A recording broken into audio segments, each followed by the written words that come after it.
जो हमारे शरीर के लिए ज़रूरी नहीं है, वो चीज़ें जो खाते हैं हम, तो वो शरीर में जाने के बाद क्या नुकसान पहुँचा सकती है, उस बारे में बात करेंगे। तो आपकी ज़ोरदार क्लैपिंग के साथ मैं चाहूँगा कि आप वेलकम करें डॉक्टर कविता मैम का। यस। तो welcome on the screen Kavita ma'am, और बिल्कुल आपसे हम सीखने के लिए रेडी है सभी। Yes sir, thank you so much. सभी को सादर नमस्कार। तो पहले मैं मेरा इंट्रोडक्शन दे दूं, कुछ लोग नए भी होंगे। तो मेरा नाम डॉक्टर कविता जाट है। मैं देवास जिले के खातेगांव में प्रैक्टिस करती हूँ और मैं कोई एमबीबीएस नहीं हूँ। मैंने बीएमएस करा है, बीएचएमएस करा है, पीजीडीएफसी करा है और इस सोसाइटी में मुझे आते हुए जो है 3 साल हो गए हैं। मैं भी मेरे बढ़ते हुए वजन को लेके यहाँ पर आई थी। जो हेल्थ चैलेंजेस वेट के साथ साथ मेरे अंदर आते जा रहे थे, वो सब सॉर्ट आउट हो गए। 25 केजी का फैट लॉस करा है यहाँ आने के बाद में, और बहुत अच्छा लगता है। एनर्जी एकदम बूस्ट हो गई है और लाइफ में जो मैं करना चाहती थी वो मुझे आज बहुत अच्छा लगता है कि मैं परफेक्टली कर पा रही हूँ। और आप सब लोगों के साथ में मॉर्निंग की शुरुआत बहुत अच्छी हो जाती है। तो शुरुआत अच्छी हो तो एंड भी अच्छा ही होता है। तो आज जो मैं टॉपिक लेना चाह रही हूँ वो है पाइल्स को लेके। पाइल्स जिसे हिंदी में बवासीर कहते हैं और मेडिकल टर्म में इसे हेमरॉइड्स कहते हैं। आप सब लोगों ने कहीं ना कहीं सुना ही होगा, किसी ना किसी को ये प्रॉब्लम आपके परिवार में, आपके आसपास आपने देखी होगी कि पाइल्स का, बवासीर का ऑपरेशन कराना पड़ा। या इससे हम रिलेटेड कर सकते हैं किसी को यहाँ है क्या पाइल्स? थोड़ा हैंड रेज कर सकते हैं कि आपके काम का टॉपिक है या नहीं है, तो हम थोड़ा समझ पाएंगे। यस, थोड़ा ऐसे हैंड रेज कर सकते हैं या ऐसे हाथ हिला सकते हैं तो मैं समझ पाऊं कि आप सब लोग मेरे साथ हैं और इसे समझना चाहते हैं कि ये क्या प्रॉब्लम है और क्यों होती है। ग्रेट। तो देखो, ये पाइल्स ना कुछ कुछ वेरिकोस वैन जैसा होता है। किसी को वेरिकोस वैन है तो वो भी हैंड रेज कर सकते हैं। वेरिकोस वैन जिसमें पैरों में जो है गुच्छे गुच्छे जैसे बनते चले जाते हैं, वेरिकोस का भी ऑपरेशन कराना पड़ता है। ग्रेट। कोई एक्सप्लेन कर सकता है? उषा जैन मैम को या सुनीता मैम को, किसी को भी एक को अनम्यूट कर दें, थोड़ा सा हम पहले समझ लें। Yes sir, good morning ma'am. Morning. Good morning. मेरे ने पाइल्स की भी प्रॉब्लम है और वेरिकोस वेन की भी। मुझे ये कम से कम 8-10 साल से है और इसमें ना ऐसे वेरिकोज वेन्स है और ये गुच्छे गुच्छे से बन जाते हैं, नीले नीले नीले उसके गुच्छे गुच्छे से बन जाते हैं। तो मुझे पहले मतलब समझ में ये आ रहा था कि धीरे धीरे से पैर थोड़े से काम करना बंद कर देते हैं, थोड़ी उनमें थकान जल्दी हो जाती है, कहीं भी दर्द होने लगता है। जैसे हम कुछ भी मूवमेंट करते हैं तो थोड़ा सा दर्द ऐसे होने लगता है। पर मैंने एक्सरसाइज की है और पहले तो होम्योपैथिक दवाई भी काफी खाई है, लेकिन आराम किसी से भी नहीं लगता है। पर हाँ, थोड़ा सा हम एक्सरसाइज करते हैं और ये पैर ऊंचे करके, जितना हम पैर ऊंचा करके अगर एक्सरसाइज करते हैं तो इसमें आराम लगता है। मतलब वो घटती नहीं है तो वो बढ़ती भी नहीं। तो पीछे गुच्छे गुच्छे से हो जाते हैं ना, तो वो थोड़ी सी लास्ट स्टेज हो जाती है, तब होते हैं वो मतलब गुठली टाइप की, और वैसे तो वो रहते। जी ma'am, thank you so much. एक पाइल्स वाले भी जो है अनम्यूट करें, पाइल्स की जिसको प्रॉब्लम है या सही हुई है। सुनीता जी को ही अनम्यूट कर दें।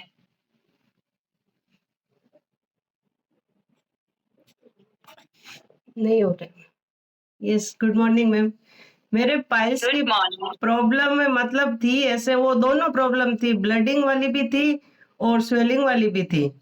तो कभी कभी जैसे वो गर्म खाना ऐसे बहुत ज्यादा होता था तो उससे हो जाती थी, लेकिन वो कुछ ठंडा होता है। अब इसमें कम्युनिटी में आने के बाद में लगभग मतलब 95% तक ठीक हो गई, अब नहीं होती। और ये इसकी वेरिकोस वेन वाली भी काफी थी, इसमें भी मतलब वो ऐसे खड़े रहते थे तो पैर बहुत ज्यादा दर्द होते थे।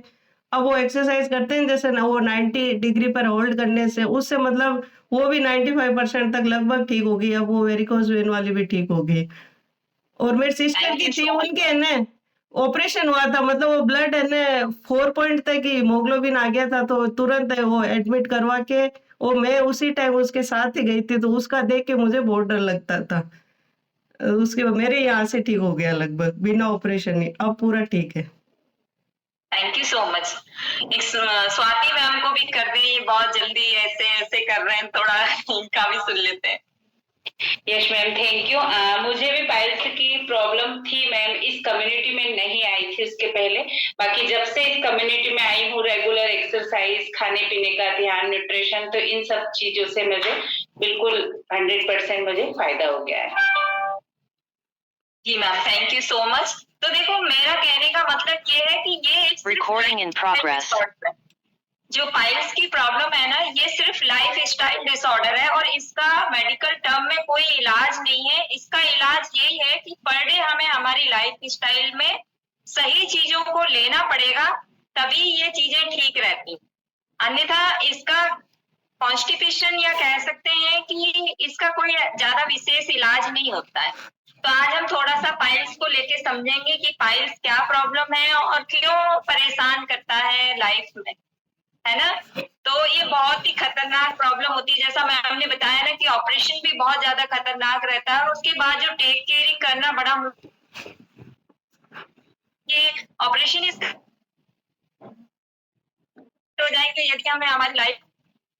तो आज हम जानेंगे पाइल्स क्या है। तो देखो, पाइल्स को हेमरॉइड्स की मेडिकल टर्म में हेमरॉइड्स कहा जाता है।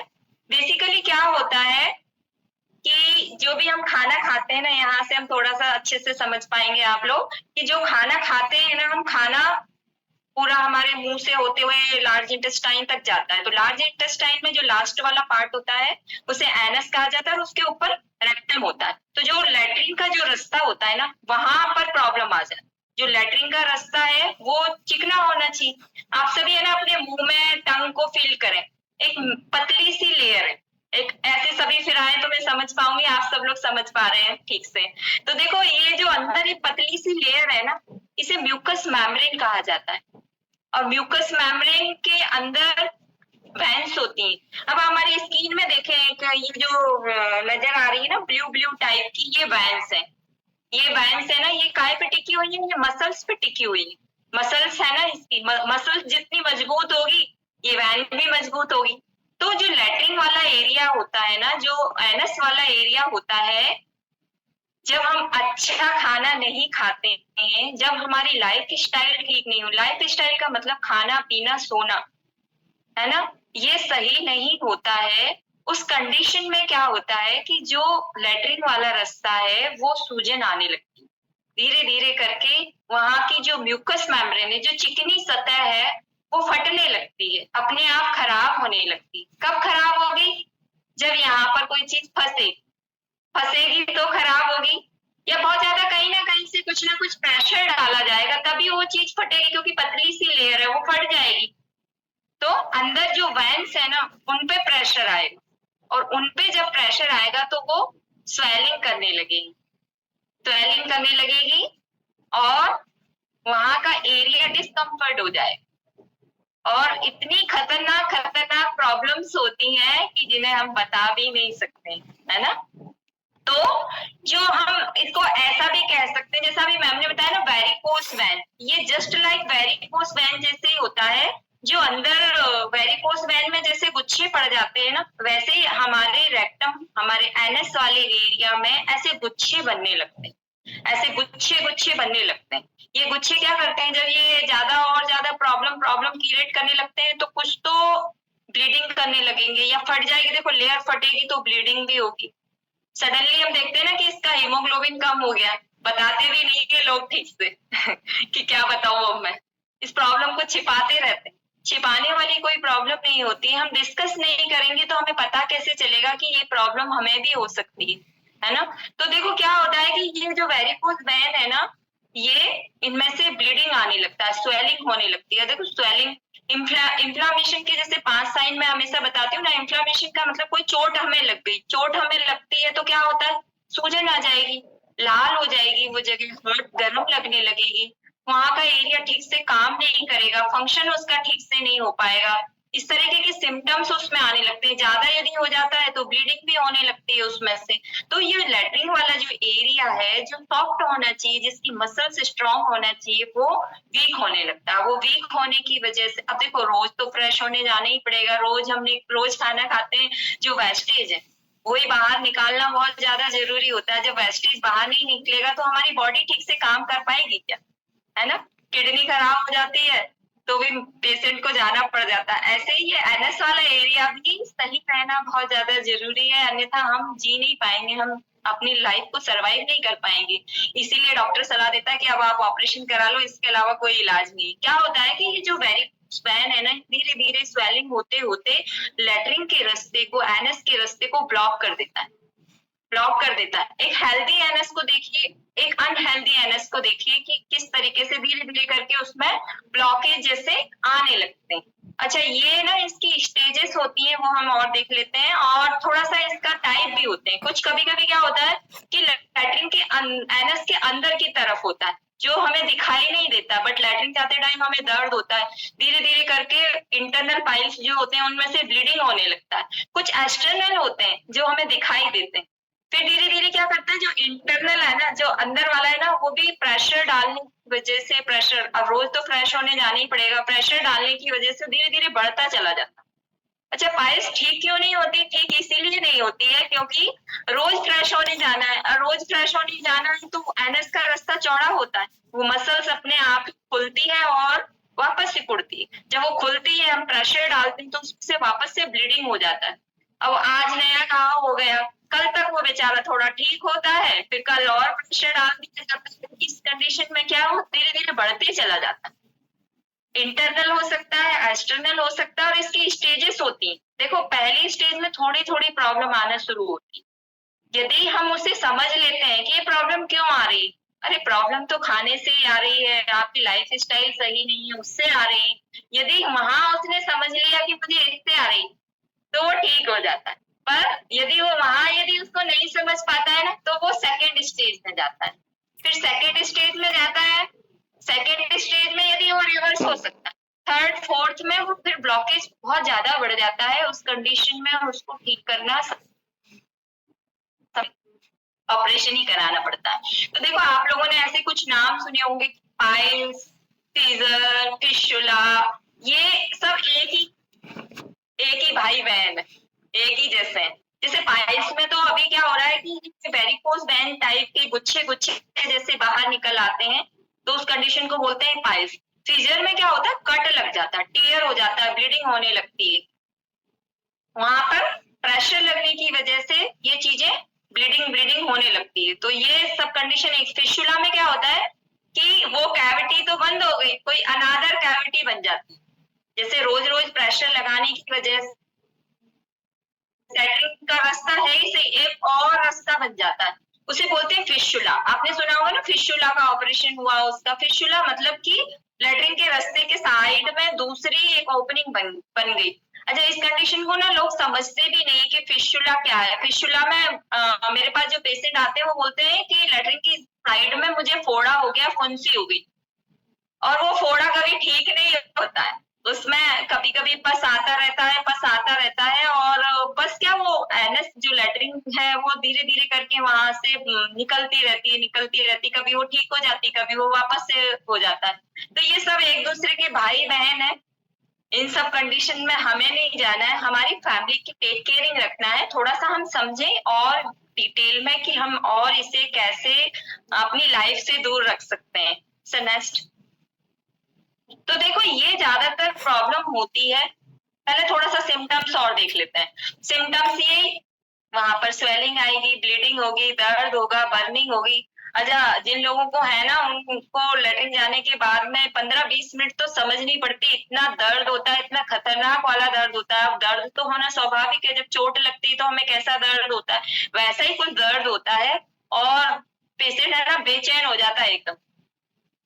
तो ये कंडीशन है, बहुत खराब होती है। तो देखो, ये होती क्यों है, हम इसको थोड़ा सा रीजन से समझें कि ये रीजन क्या क्या है हमारी लाइफ में जो हमें सामना करना पड़ रहा है। सबसे पहला रीजन आ गया हमारी हेरिडिटी तो देखो हम तोड़ सकते हैं, हम जैसा खाना खाते आए हैं वैसा ही खाना यदि हमारे मम्मी पापा भी खा रहे थे, उनको पाइल्स बने हैं तो मुझे भी बनेंगे ऐसे ही।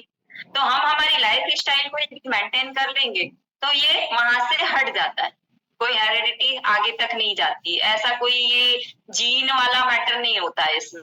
फिर सैनिटरी लाइफ स्टाइल का मतलब जो लोग बैठे ही रहते हैं, जिन लोगों के पास ज्यादा चल फिर वाला काम नहीं होता, मूवमेंट नहीं होता है, एक्सरसाइज प्रॉपर नहीं होती है, तो भोजन ठीक से पचता नहीं। खास तो यही रीजन है कि भोजन ठीक से पचता नहीं, कॉन्स्टिपेशन क्रिएट होता है, हार्ड मल बन जाता है, सूखा निकलता है, प्रेशर लगाने से वहां पर ब्लीडिंग होने लगती। अच्छा, बहुत सारे लोग ना बहुत देर तक प्रेशर लगाते रहते हैं, नहीं आ रही तो भी प्रेशर लगा रहे, तो उसकी वजह से भी पाइल्स जनरेट हो जाता है। और बहुत सारे लोग तो ऐसे होते हैं खूब वेट उठाएंगे कि वजन आज ही कम हो जाएगा, खूब वेट उठाएंगे, उनको नहीं मालूम शरीर में क्या क्या चीजें रहती। एनएस वाला पोर्शन अपने आप ही बाहर प्रोलैप्स हो जाता है, लटक जाता है। जब प्रेगनेंसी में बहुत सारे लोग, महिलाओं को हमको पाइल्स की प्रॉब्लम रही होगी, वो फीटस की वजह से प्रेशर लगता है एनएस पे, तो ये प्रॉब्लम हो जाती है। ये भी प्रॉब्लम उन लोगों को ही होती है जिनकी लाइफ स्टाइल सही नहीं रहती। प्रेगनेंसी टाइम में भी महिलाएं ना कुछ तो भी खाती रहती कि ये खाने का मन हो रहा है, ये खाने का मन हो रहा है, क्योंकि उनको ज्ञान नहीं होता है कि क्या बॉडी की जरूरत है, क्या नीड है बॉडी की। और कुछ लोग इतना अनहेल्दी डाइट, इतना अनहेल्दी खाते हैं। अच्छा, यहाँ आने वाले को सबको पता है कि सिंपल फूड कौन सा है, कॉम्प्लेक्स फूड कौन सा है। तो सिंपल हमें नहीं खाना है, कॉम्प्लेक्स को ही कंज्यूम करना है, ताकि हमारी बॉडी अच्छी अंदर से हेल्दी रहे, उसमें ऐसी प्रॉब्लम नहीं आए। क्योंकि देखो ये प्रॉब्लम ना धीरे धीरे करके बढ़ती है, एकदम से कोई पाइल्स नहीं बन जाता है, एकदम से आज खा लिया तो कल मुझे प्रॉब्लम हो जाएगी, ये ऐसी कोई प्रॉब्लम नहीं है। ये धीरे धीरे करके जनरेट होती है, और धीरे धीरे करके हमारा एब्डोमेन पहले से हमें बताता है गैस बनेगी, और जो है मतलब घबराहट होगी, बेचैनी होगी बॉडी में, ना धीरे धीरे करके कुछ ना कुछ चीजें प्रॉब्लम आती रहती। किसी का सुना होगा ना कि मुंह में से बहुत ज्यादा बदबू आ रही है, उनका डाइजेस्टिव हेल्थ अच्छी नहीं है, तभी उनके पास बैठने में भी घबराहट होती, बेचैनी होती कि कैसा इंसान है। तो ऐसे इंसानों से भी दूर रहना है और उनको भी सही करना है, और हमें हमारी लाइफ स्टाइल में इन सब चीजों को सही रखना बहुत ज्यादा जरूरी होता है। Sir next. तो देखो ये कॉन्स्टिपेशन के कारण क्या होते हैं, सबको पता है, कोई नई चीज नहीं है, सबको पता है कि हमें हेल्दी खाना खाना है। सबसे पहले तो वाटर का इंटेक, जो लोग वाटर का इंटेक नहीं करते हैं ना, कारण में ही सॉल्यूशन छिपा हुआ है। कॉज को समझेंगे ना तो ही सॉल्यूशन वहीं से मिल जाएगा, ठीक है। तो पानी हमें प्रॉपर पीना है, और जो लोग है ना फाइबर नहीं खाते हैं, फाइबर का मतलब रेसे वाली चीजें, कच्ची सब्जियों में रेसे होते हैं, फाइबर हमारी बॉडी के लिए बहुत ज्यादा इंपॉर्टेंस है। यहाँ हमने समझा है कि फाइबर कितना हमारे लिए बॉडी के लिए जरूरी होता है। जो लोग फाइबर का इंटेक नहीं करते हैं ना, रेसे वाली चीजें नहीं लेते हैं, तो उनका एनएस कभी भी क्लीन नहीं होता है। जो लोग डेयरी प्रोडक्ट बहुत ज्यादा लेते हैं, मिल्क लेते हैं, किसी किसी को दूध से भी कब्जी हो जाती है, और किसी किसी को लूज मोशन हो जाते हैं। तो दूध के भी इतने साइड इफेक्ट होते हैं, और कुछ लोग कुछ तो भी मेडिसिन खा लेते हैं। कोई गोलियां खाने से आपने अनुभव भी करा होगा कि जब बहुत ज्यादा एंटीबायोटिक पेन किलर्स हमारी बॉडी में चले जाती हैं तो हमारा मोशन ठीक से नहीं हो पाता, हमारा एनएस क्लीन ही नहीं हो पाता है।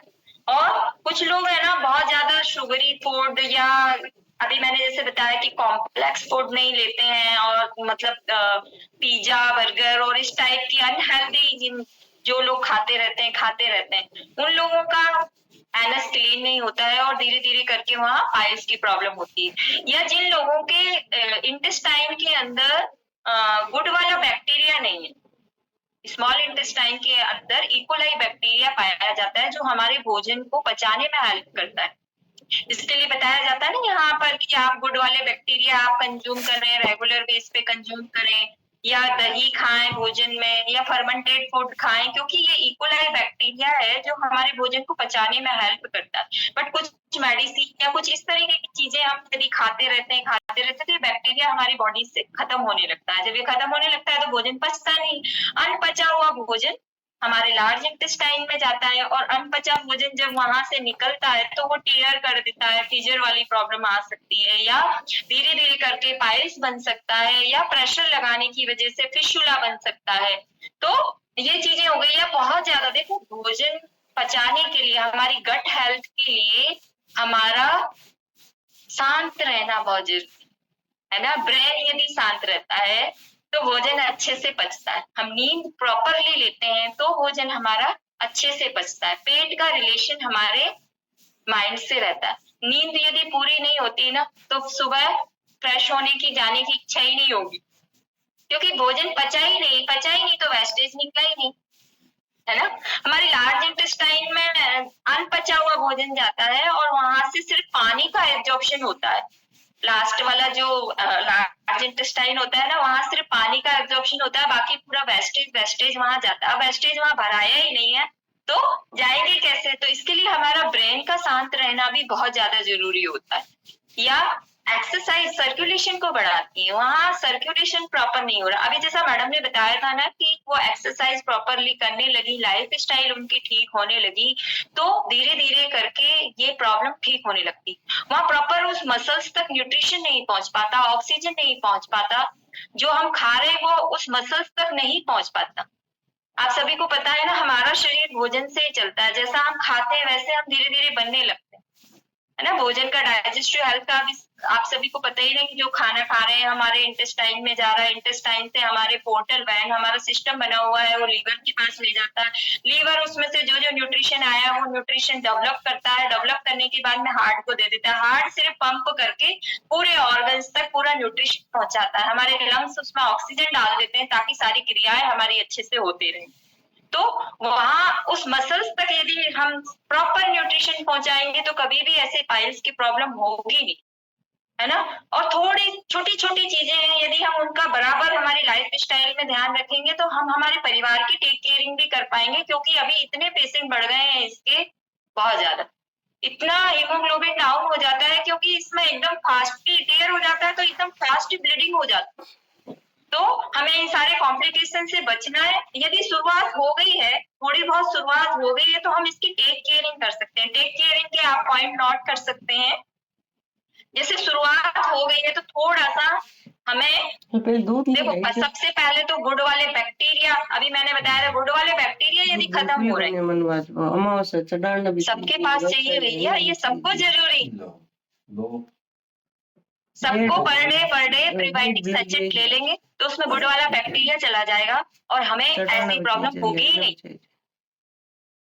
जो है एलो है हमारे पास, जो वेस्टेज को बाहर निकालने में हेल्प करता है, जो म्यूकस मेम्ब्रेन है उसकी मेंटेन करने में हेल्प करता है, उसकी सतह को अच्छा बनाने में, हेल्दी बनाए रखने में मदद करता है। और हम बाहर से भी उतने ही चमकते हैं यदि अंदर से हम चमके हुए रहेंगे। एक त्रिफला आता है, इसमें मतलब 3 चीजें रहती हैं, हरण, बेहड़ा, आंवला। ये हमारे इम्यूनिटी पावर को बढ़ाने में भी हेल्प करती है, हमारे कॉन्स्टिपेशन को भी सही करने में हेल्प करती है। और फाइबर के बारे में तो आप जानते ही हैं कि फाइबर कितना जरूरी पोषक तत्व है। दूसरा, अभी जैसा मैं बता रही थी ना कि हमें यदि ऐसी शुरुआत फिर भी हो गई है तो थोड़ा सा हमें गर्म चीजों को अवॉइड करना है। ज्यादा गर्म चीजें हमारी बॉडी में नहीं डालें ताकि वो चीजें सारी मेंटेन हो सके। और उसको बीटाडीन सॉल्यूशन के बारे में आप सभी जानते हैं, यदि शुरुआत हो गई है तो थोड़ा सा गर्म पानी के अंदर बीटाडीन डाल के, या हॉट ओनली फॉर गर्म पानी से थोड़ा सा सिकाई करके एंटीसेप्टिक कोई भी सॉल्यूशन लगा के उसे रिमूव करा जा सकता है। धीरे धीरे करके वो चीजें ठीक होने लगती है। पोषण जाने के पहले कुछ क्रीम्स आते हैं, उनको आप अप्लाई कर सकते हैं, बट उनकी सबकी जरूरत नहीं पड़ेगी। जो मैंने अभी पहले बताया है उन सब चीजों को यदि हम पर डे ले रहे हैं ना तो कभी भी ऐसी दिक्कत होगी नहीं। हमारी सतह अंदर से भी चमकेगी, बाहर से भी चमकेगी और हमारा मेटाबॉलिज्म स्ट्रांग होगा। तो हमें हमारी ऑल ओवर हेल्थ के लिए ये सारी चीजों को पर डे लेना बहुत ज्यादा जरूरी होता है, क्योंकि एक दिन में नहीं होता, रोज लेने से सारी चीजें सही होती। और पाइल्स एक ऐसा कॉम्प्लिकेशन है कि जिसका कोई इलाज नहीं है, हमारी लाइफ स्टाइल को सही रखना ही इलाज। तो thank you so much, thank you once again, thank you. अपनी इम्यूनिटी पावर भी, यस विलोक सर। चलिए, thank you very much Kavita ma'am.